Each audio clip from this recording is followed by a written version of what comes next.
you've done so much to kind of build your brand. And it's not all social media, but I think that is a big part of the job now. And I feel like there's a lot of people, I hear from musicians that are sort of frustrated about that aspect of it, that they just want to play guitar. They don't want to be a content creator. But I feel like that's just kind of what the job is now. What do you think about that? It is. It is a necessary evil. Um, I'm not the best at it. I'm not the worst at it. At some point, I think I will have to get a good setup to like do playthrough videos and stuff at home because I like when I do stuff like that, I just set my cell phone up like we're talking right now and we'll play and it sounds like shit. So like that's that's the kind of thing, I have to evolve a bit in that way myself. We were just having this discussion on the tour bus a couple days ago where my friend, a house engineer, said, I could delete my Facebook tomorrow and my life wouldn't change at all. And I was like, if I deleted my Facebook tomorrow, all of my Facebook ads promoting this tour would go away. Right. Like And nobody these are would like go. just like, Yeah. and people wouldn't go. I'm playing a show in Mechanicsburg, Pennsylvania today. I'm from California. Why should how would anybody in Mechanicsburg, Right. Pennsylvania know that I was here without social media? Like this is the way that people find out about things in this day and age. So I think it's important to not be too stubborn about it and to embrace the tools. That's like saying, I'm not going to read guitar tab because back in my day, we had to slow the vinyl down on the needle to hear Right. it over and over again to learn the part. No, look at the fucking tab. Like Right. Why would you utilize the not? resources that you have now because they're here.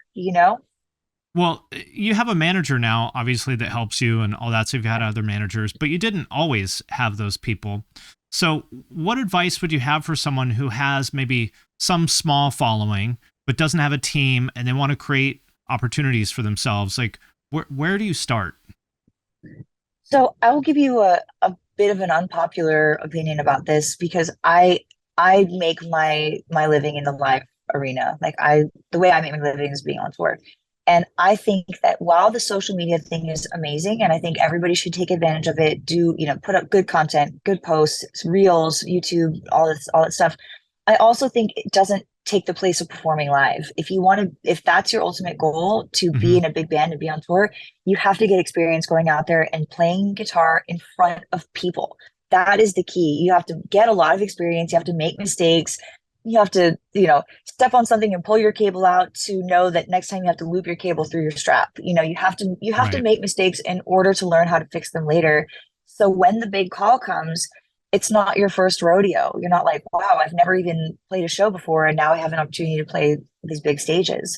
When that call comes, you want to be as seasoned and as experienced as you possibly can. So go and play your instrument in front of people, whether that means a cover band, whether that means an open mic, VFW halls. Like I have done it all, like multiple times over, playing in other people's bands that might not necessarily be your perfect style of music, but it gets you, a little further to where you want to go.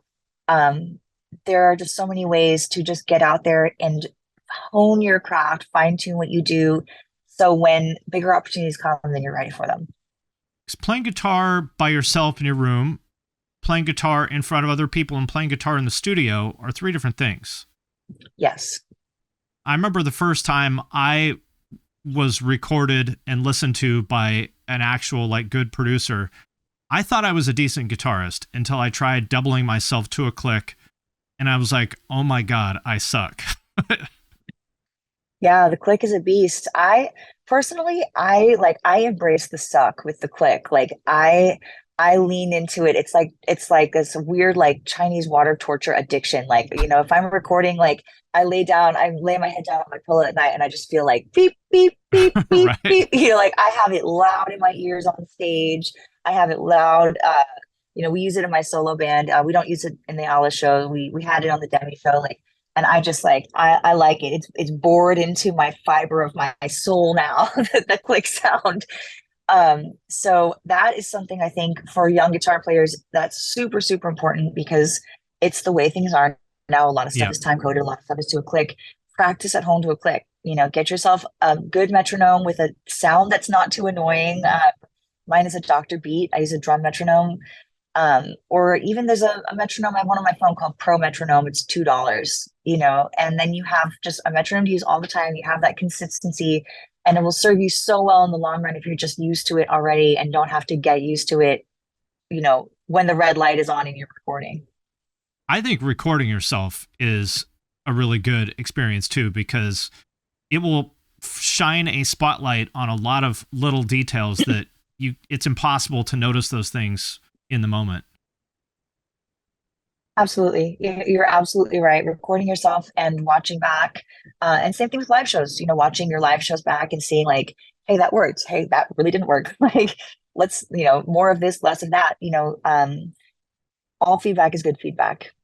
Well, Like, especially when you self feedback. You seem like somebody who's not afraid to be hard on yourself without, you don't beat yourself up, but you seem like you're tough on yourself. How do you think about that? I am, and I do beat myself up actually. Okay. I I have different levels of confidence in myself. When I'm on stage, there's nobody more confident than me, and when I'm off stage, there's nobody more anxious than me.